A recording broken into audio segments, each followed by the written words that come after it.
Welcome to Das coaching. এখানে শিক্ষামূলক ও তথ্য নির্ভর ভিডিও দেখতে এক্ষুনি আমাদের চ্যানেলকে সাবস্ক্রাইব করে নোটিফিকেশন অন করতে পাশের বেল আইকনটি প্রেস করে দিন আর পেয়ে যান আমাদের আপলোড ভিডিওগুলির দ্রুত নোটিফিকেশন। নমস্কার, দাস কোচিং চ্যানেলে সকলকে স্বাগত। আজকে আমি ফার্স্ট সেমিস্টারে একটি প্র্যাকটিক্যাল নিয়ে আলোচনা করব। তাই আজকের আলোচনাটি প্রথম থেকে শেষ পর্যন্ত অবশ্যই দেখবেন। হয়তো আলোচনার ক্ষেত্রে ভিডিও একটুখানি বড় হতে পারে, তবে আজকে যে প্র্যাকটিক্যাল নিয়ে আলোচনা করব তা হচ্ছে বিএড ফার্স্ট সেমিস্টার কোর্স 1.1.1 এর topic list down difference maladjusted behavior of adolescents which you could identify from the classroom and outside classroom. Take interview of a few and try to understand the factors that may be responsible for their behavior. এই যে প্র্যাকটিকামটি আছে, এই প্র্যাকটিকামটি format wise কিভাবে তৈরি করতে হবে তার details আমি আজকে আলোচনা করব। তাই আজকে এই ভিডিওটি প্রথম থেকে শেষ পর্যন্ত অবশ্যই দেখবেন। যদি আমাদের এই চ্যানেলে আপনি নতুন হয়ে থাকেন তাহলে অবশ্যই চ্যানেলটিকে সাবস্ক্রাইব করবেন এবং পাশে বেল আইকন ক্লিক করে রাখবেন, যাতে আমাদের ভিডিওর প্রথম ভিডিওগুলি আপলোড করার সঙ্গে সঙ্গে নোটিফিকেশন পেয়ে যান। তাহলে চলুন আজকে আলোচনাটা আমরা শুরু করি। আলোচনা করার আগে আমরা প্রথমে দেখে নেব যে কি কি পয়েন্টস আমরা ব্যবহার করেছি বা কি কি পয়েন্টস গুলো আছে যার উপর বেস করে আমরা টোটাল স্ট্রাকচারটা তৈরি করতে পেরেছি। কারণ যে কোনো প্র্যাকটিকামে একটা টোটাল স্ট্রাকচার থাকে এবং টোটাল একটা ফরম্যাট থাকে। সেই ফরম্যাটটা কি করে আছে তা আমরা একবার জেনে নিই। দেখো, এখানে প্রথমে আছে ভূমিকা বা ইন্ট্রোডাকশন। এখানে ভূমিকার মধ্যে যে প্র্যাকটিকাম আছে সেই প্র্যাকটিকাম সম্পর্কে এখানে লিখতে হবে। তারপরে আছে অপসংগতির অর্থ, মিনিং অফ ম্যাল অ্যাডজাস্টমেন্ট, অর্থাৎ যে স্কুলে পড়াকালীন বিভিন্ন বয়সের শিক্ষার্থীদের মধ্যে যে অপসংগতি গুলো রয়েছে বা যে একটা সমস্যামূলক পরিস্থিতি রয়েছে সে সম্পর্কে এখানে ডিটেলস বলতে হবে। তারপরে আছে অপসংগতির বৈশিষ্ট্যগুলো কি কি, অপসংগতিমূলক শিক্ষার্থীদের লক্ষণটা কিরকম হয়, তারপরে অপসংগতির প্রকারভেদ, কয়টা প্রকার টাইপস আছে। একটা আছে সামাজিক অপসংগতি, মানসিক অপসংগতি, শিক্ষাগত অপসংগতি, পারিবারিক অপসংগতি, পেশাগত অপসংগতি, ব্যক্তিগত অপসংগতি। নেক্সট আছে অপসংগতির কারণ, কি কারণে অপসংগতি হয়ে থাকে। একটি আছে ব্যক্তিগত কারণ। ব্যক্তিগত কারণের মধ্যে দুটো কারণ আছে, একটা হচ্ছে মানসিক ও শারীরিক স্বাস্থ্যমূলক সমস্যা আর ব্যক্তিত্ব বৈশিষ্ট্যাবলী। নেক্সট আছে পারিবারিক কারণ। পারিবারিক কারণের মধ্যে একটি আছে পারিবারিক সম্পর্কের সমস্যা এবং পারিবারিক পরিবেশ। নেক্সট আছে সামাজিক কারণ।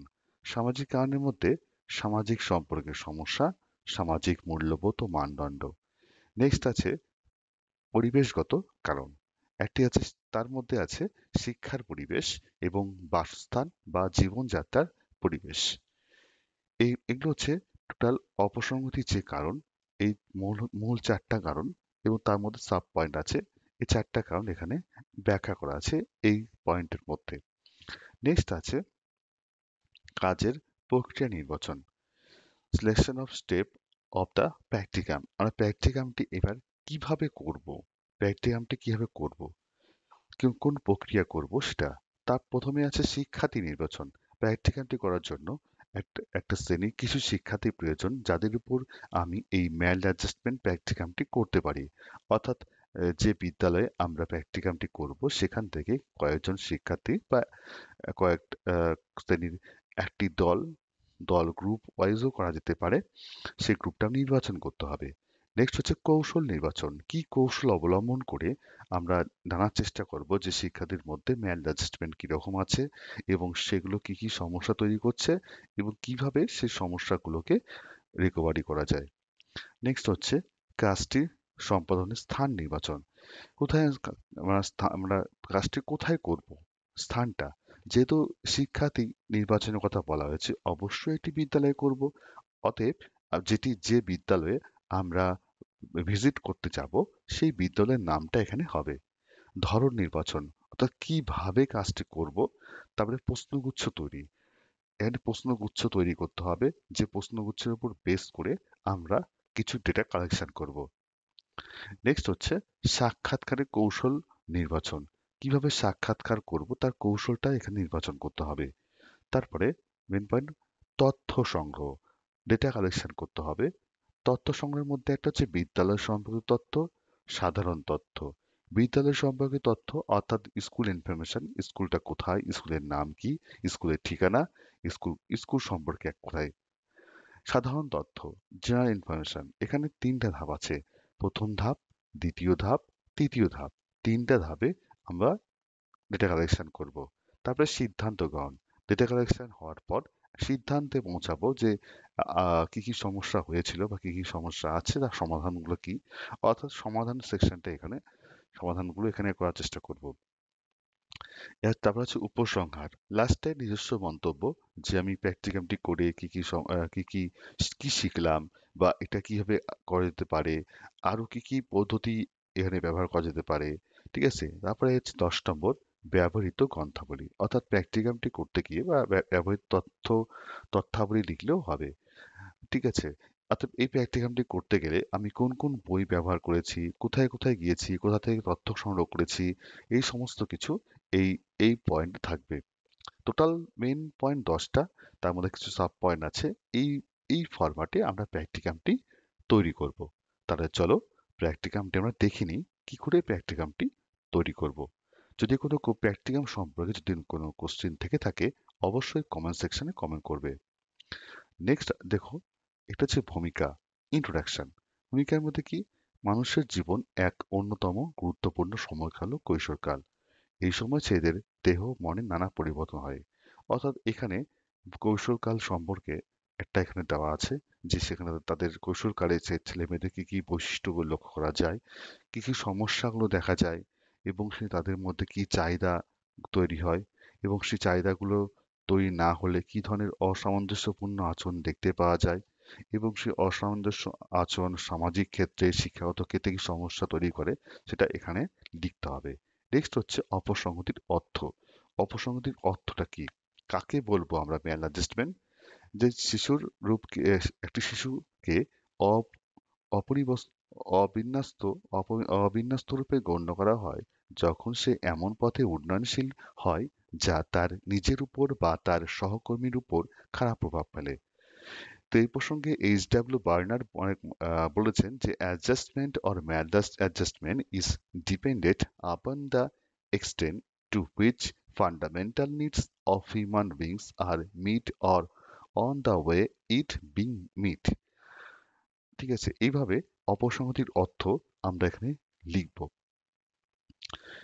অপসংহতির বৈশিষ্ট্য, অপসংহতি কি কি বৈশিষ্ট্যগুলো রয়েছে, সেই অপসংহতির এখানে বৈশিষ্ট্যগুলো এখানে দেওয়া আছে 4টা, কিন্তু এখানে আরো কিছু বৈশিষ্ট্য এখানে লিখতে হবে এবং পয়েন্ট দেওয়া আছে, এখানে পয়েন্টগুলোকে ব্যাখ্যা করতে হবে এখানে।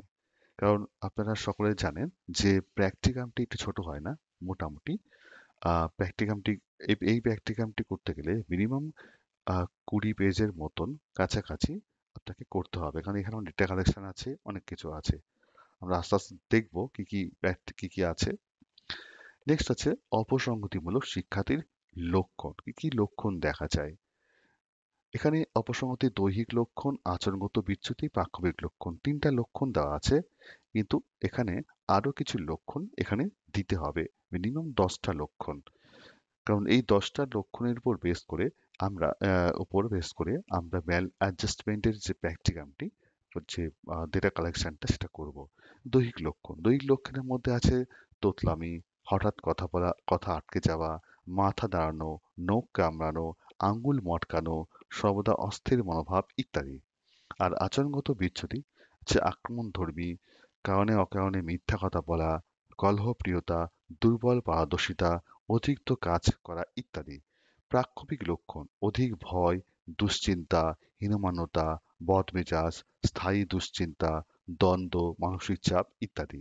এইভাবে আরো পাক্ষবিক যে সমস্যা, অপসংগতির যে লক্ষণগুলো, সেগুলো কি কি সেগুলো এখানে লিখতে হবে।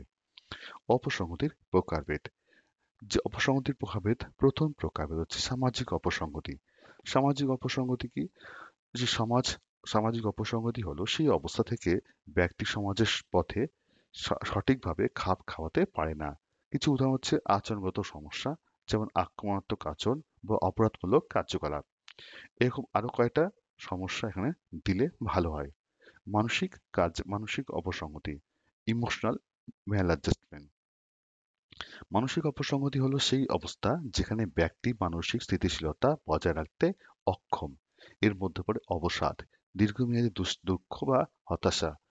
এরকম আরো কিছু কারণ দিতে হবে।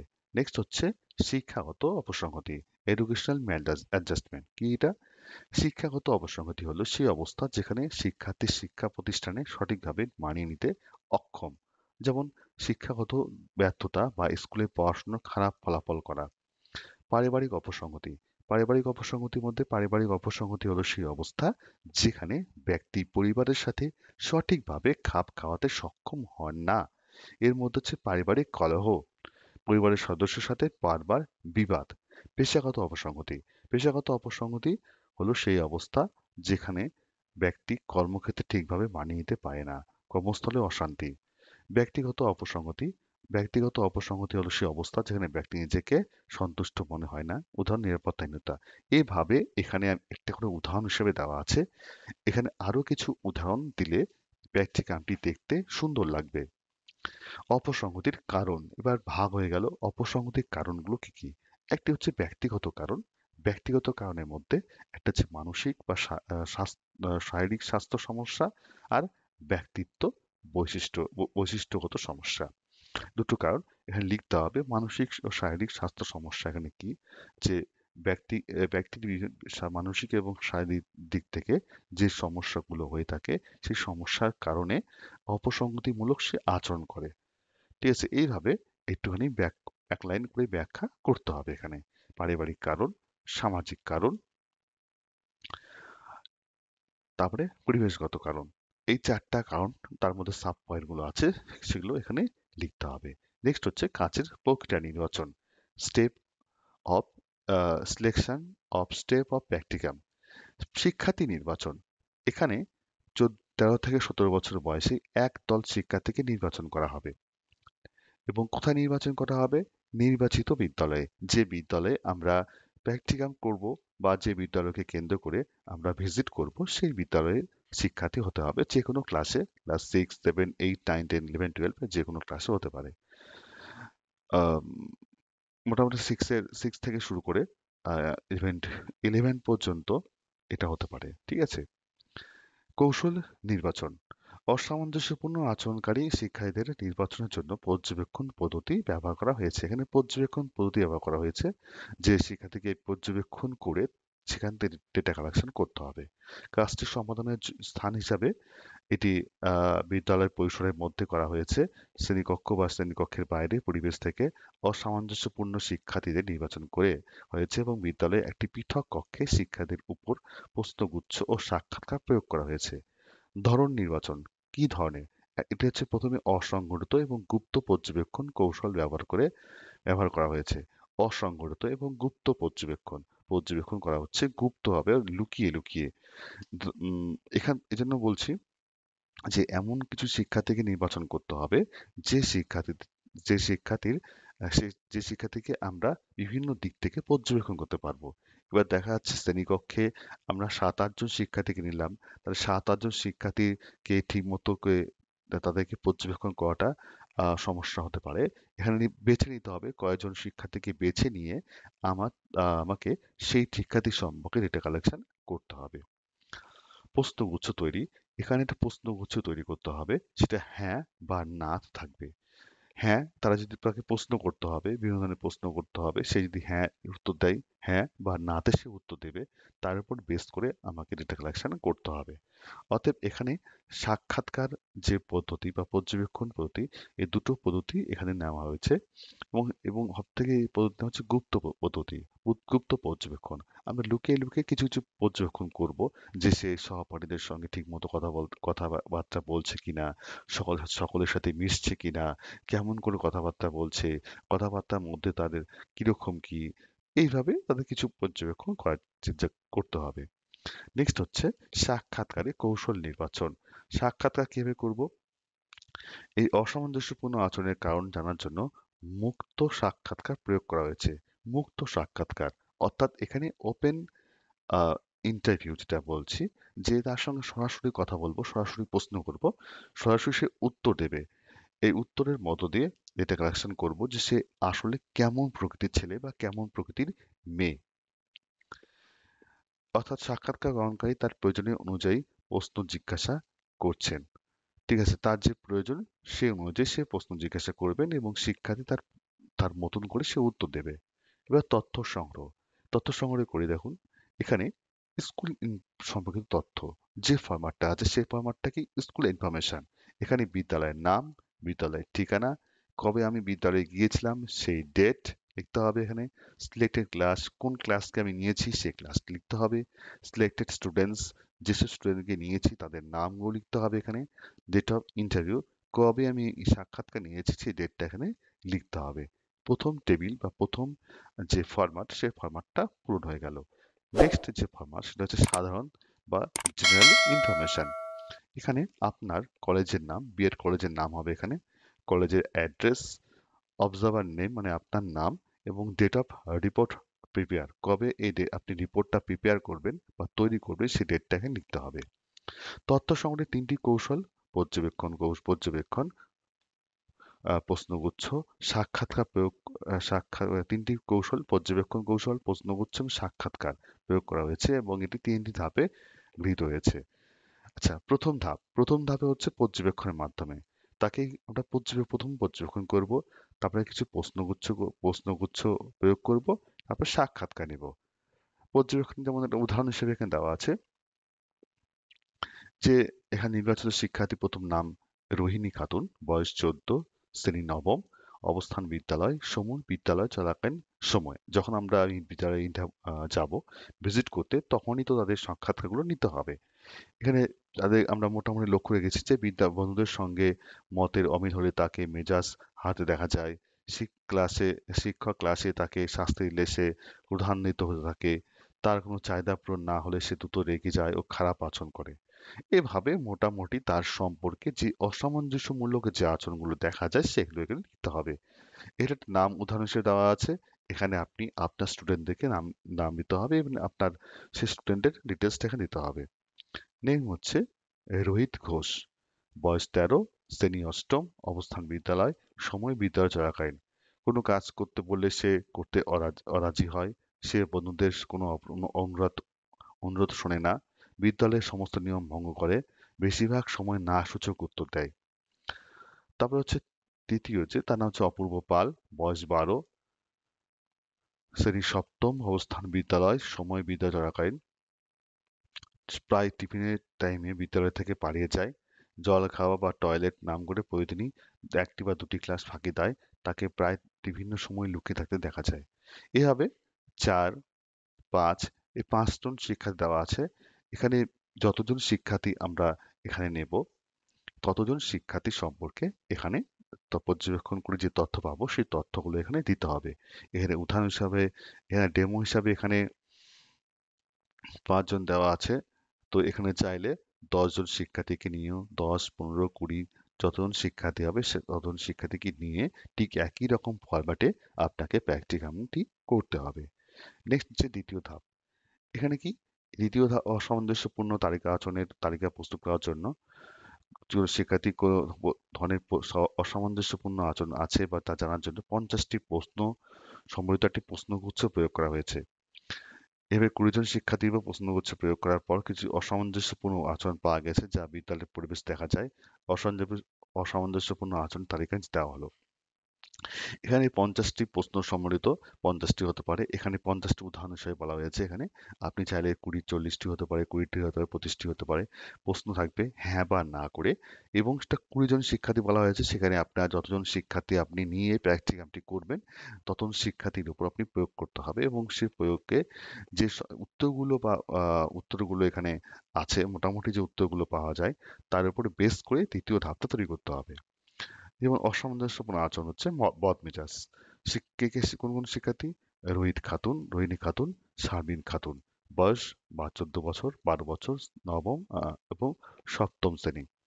নবম সপ্তম শ্রেণী। এভাবে যেসব শিক্ষার্থী আমরা প্রশ্নগুচ্ছ প্রয়োগ করে তাদের যে অসামঞ্জস্যপূর্ণ আচরণগুলো পাবো, কি কি আচরণগুলো পাবো সেভাবে লিখতে হবে। কোন কোন শিক্ষার্থীদের মধ্যে পাবো সে শিক্ষার্থীর নাম, বয়স এবং শ্রেণী উল্লেখ করতে হবে। আরেকটা দেখাই, নেতিবাচক মনোভাব। সৌরভ রাজ ভগত, এ এর হচ্ছে 14 বছর বয়স, নবম শ্রেণী। এর নেতিবাচক প্রভাবটা পেয়েছে। এভাবে বিভিন্ন একাধিক ক্লাসের উপর করা যেতে পারে, কোনো সমস্যা এখানে নেই। ক্লাস 6 থেকে 9 পর্যন্ত বা 12 পর্যন্ত একাধিক ক্লাসের উপর শিক্ষার্থীকে নিয়ে আমি এই প্র্যাকটিকামটি করতে পারবো। স্কুল পালানো। অপূর্ব পাল, কবিতা সেন, 12 বছর বয়স, এবং সপ্তম এবং একাদশ শ্রেণী। এ হচ্ছে ধরো একাদশ শ্রেণীর বয়স দেওয়া হয়নি, এটা মোটামুটি ধরো 16 বছর। 16 বছর। তো এইভাবে আক্রমণ প্রবণতা, মিথ্যা ভাষণ, মারামারি ঝগড়া করা, চুরি করা, অন্যের ক্ষতি করা, অপসারণ, ভীরুতা, এইভাবে যে অপসংগতিগুলো, সেই অপসংগতিগুলো কার কার মধ্যে দেখা যাচ্ছে সেইভাবে তাদের নাম, তাদের বয়স, শ্রেণীগুলো এখানে লিখতে হবে। এটা হলো দ্বিতীয় পর্যায় বা দ্বিতীয় ধাপ। তৃতীয় পর্যায়। এবার তৃতীয় পর্যায়ে অসামঞ্জস্যপূর্ণ আচরণের তালিকা তৈরি করার পরে নির্বাচিত শিক্ষার্থীদের কৃত আচরণের কারণ অনুসন্ধান করার জন্য সাক্ষাৎকার নেওয়া হয়েছে। সাক্ষাৎকারের নমুনা বা অ্যাপেন্ডিক্স এর দেওয়া আছে। সাক্ষাৎকার গ্রহণের পর অসামঞ্জস্যপূর্ণ আচরণের যে কারণ পাওয়া গেছে তা তালিকার মাধ্যমে দেওয়া হলো। যেমন বদমেজাজ। সম্ভাব্য আচরণের সম্ভাব্য কারণ কি? সে আমরা যে প্রশ্নগুলো সাক্ষাৎকারে নিয়েছি তার কিছু উত্তরগুলো পাওয়া যায়, যে বাড়িতে আদর যত্নের অভাব, মা বাবার স্নেহ ভালোবাসার তারতম্য, নেতিবাচক মনোভাব যে হয়েছে, তাদের কি বাড়িতে নেতিবাচক প্রবৃত্তি, শিক্ষার স্বাধীনতার অভাব, স্কুল পালানোর যে কারণটা হয় কেন হতে পারে, পাঠের প্রতি ভীতি ও শিক্ষণের দুর্বলতা, শিক্ষকের প্রতি ভয়, আক্রমণ প্রবণতা, চাহিদা অপূরণ হেতু হতাশা, নিরাপত্তার অভাববোধ, মিথ্যা ভাষণ, শাস্তির ভয়, হীনমন্যতা। অর্থাৎ এই যে অপসংগতিগুলো দেখা যাচ্ছে, সেই অপসংগতিগুলো কি কি কারণে, সম্ভাব্য কি কারণের জন্য দেখা যাচ্ছে, সে কারণগুলো আমরা এখানে লিখব। কোথা থেকে পেলাম? যখন আমরা তাদেরকে সাক্ষাৎকার নিব, সেই সাক্ষাৎকারের মধ্যে আমরা সরাসরি কিছু প্রশ্ন করব, এবং সরাসরি সেই প্রশ্নের উত্তরের মধ্য দিয়ে আমরা মোটামুটি একটা সম্ভাব্য কারণ আমরা এখানে বের করতে পারবো। এভাবে এটা করতে হবে। ঠিক তেমনি মারামারি ঝগড়া করা, চুরি করা, অন্যের ক্ষতি করা, অপসারণ, ভীরুতা, এই যে কারণগুলো আছে, এই যে অপসংগতির কারণ, সম্ভাব্য অপসংগতির কারণ এবং সম্ভাব্য কারণগুলো এখানে দেওয়া আছে। নেক্সট হচ্ছে সিদ্ধান্ত গ্রহণ। আমরা সিদ্ধান্ত কি পেলাম? অর্থাৎ এই যে শিক্ষার্থীদের মধ্যে যে আজ আমরা প্রয়োগ করলাম, কি সিদ্ধান্ত পেলাম? এখানে খুবই সংক্ষেপে দেওয়া আছে। আপনাকে এই সিদ্ধান্তটা আরো বড় করে লিখতে হবে, কারণ এখানে এতটুকু লিখলে হবে না। ঠিক আছে, এখানে মোটামুটি যেমন বিদ্যালয়ে 20 জন অসামঞ্জস্যপূর্ণ শিক্ষার্থী আচরণকারী শিক্ষার্থীর মধ্যে 9 জন মেয়ে, 12 জন ছেলে, বা 8 জন মেয়ে, 12 জন ছেলে, সে মধ্যে প্রবণতা বেশি নির্দেশ করে। ঠিক আছে, এর কি কি কি প্রবণতা বেশি নির্দেশ করে? এই প্রবণতা বলতে এখানে এই এখানে দেওয়া আছে এখানে।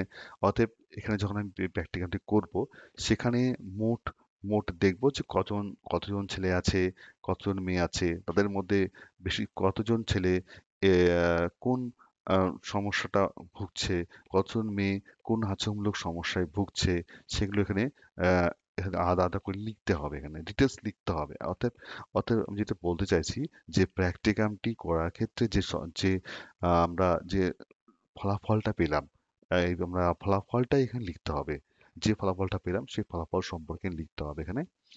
স্কুল পালানো বা অন্যের ক্ষতি করা ছেলেদের মধ্যে বেশি দেখা গেছে, এবং পরিবার ও পরিবেশগত কারণ প্রধান, যেখানে অধিকাংশ মেয়ে চাহিদা অপূরণই এই আচরণমূলক কারণ।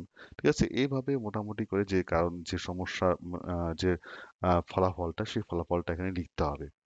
তারপর নেক্সট হচ্ছে উপসংহার। উপসংহারের মধ্যে যে আমরা যে প্র্যাকটিক্যালটি করলাম, সেখান থেকে আমরা কি শিখলাম, মেইনলি কি শিখলাম, এডুকেশনাল যে ইম্পর্টেন্সটা কি, এখানে গুরুত্বটা কি, কেন প্র্যাকটিকামটি করলাম, বা এটা কেন হতে পারে, বা এটা সমাধানের সমাধানের কি সূত্র হতে পারে, বা এরকম বিদ্যালয়ে এই প্র্যাকটিকামটি আরো যদি ভালোভাবে প্র্যাকটিকামটি প্রয়োগ করা যায়, কিভাবে প্রয়োগ করা যায়, এখানে সাজেশন, নিজস্ব সাজেশনগুলো দেওয়া যেতে পারে। এবং এখানে ব্যবহৃত গ্রন্থাবলী, এখানে গ্রন্থাবলী এখানে দেওয়া আছে উদাহরণ হিসাবে। যেমন যদি এখানে আবার এপিএ ফরম্যাট দেওয়া আছে, এপিএ ফরম্যাট ওয়াইজ সেখানে বইয়ের নামগুলো দিতে হবে। বইয়ের নাম যদি থাকে, বইয়ের নাম, বা আমি যেখান থেকে তথ্য সংগ্রহ করেছি বা প্রশ্নগুচ্ছ তৈরি করেছি, বা যদি কোনো নেট সোর্স থাকে সেই নেট সোর্সের এখানে লিঙ্কগুলো দিয়ে দিতে হবে। বা যদি কারো এই প্র্যাকটিকাম করতে কারো হেল্পের প্রয়োজন হয়েছে, তার নাম এখানে দিতে হবে। অর্থাৎ এই প্র্যাকটিকামটি করতে গেলে যে যে সোর্সগুলো আমি ইউজ করেছি, বা যেখানে যেখানে আমি এখানে ব্যবহার করেছি সমস্ত কিছু লিখতে হবে। বইয়ের নাম হলে এপিএ ফরম্যাটে, যেখানে আগে টাইটেল, তারপর লেখকের নাম, সাল, বইয়ের নাম, এখানে প্রকাশকের নাম, প্রকাশকের প্রকাশনার স্থান। ঠিক একই রকম লেখকের টাইটেল, লেখকের নাম, এখানে সাল, বইটার সংস্করণের সাল, বইটার নাম, পাবলিশারের নাম, এবং বইটা কোন, এখানে স্থান অর্থাৎ কোথায় বইটা পাবলিশ হয়েছে সে স্থানটা এখানে লিখতে হবে। ঠিক আছে? তো তাহলে এই হচ্ছে আমাদের টোটাল প্র্যাকটিকাম। যদি এই প্র্যাকটিকামটি টোটাল ফুল ভার্সান, এখানে মোটামুটি খুবই সংক্ষেপে দেওয়া হয়েছে, ফুল ভার্সান যদি আপনি নিতে চান, সেটা বাংলা, ইংরাজি এবং হিন্দিতে, কমেন্ট সেকশনে কমেন্ট করবেন। এবং আমাদের সরাসরি ওয়েবসাইট থেকে আপনি নিতে পারেন, এটা আমাদের ওয়েবসাইট, কিংবা কমেন্ট সেকশনে কমেন্ট করুন যে যদি নিতে চান, তাহলে আমরা সেই লিঙ্কটা প্রোভাইড করব। আপনারা খুব অল্প কিছু অর্থের বিনিময়ে প্র্যাকটিকামটি আপনারা নিয়ে নিতে পারবেন। ঠিক আছে? তো সকলকে অনেক অনেক ধন্যবাদ। ভালো থাকবেন, সুস্থ থাকবেন। যদি প্র্যাকটিকাম সম্পর্কে আর যদি কোনো সমস্যা থাকে বা কোশ্চিন থাকে, অবশ্যই কমেন্ট সেকশনে কমেন্ট করবেন এবং আমাদের এই ভিডিওটি শেয়ার করবেন, যাতে ফার্স্ট সেমিস্টারে যারা প্র্যাকটিকাম করতে সমস্যায় পড়েছে তাদের হেল্প হয়। সবার শেষে সবাইকে অনেক অনেক ধন্যবাদ। শুভ দিন।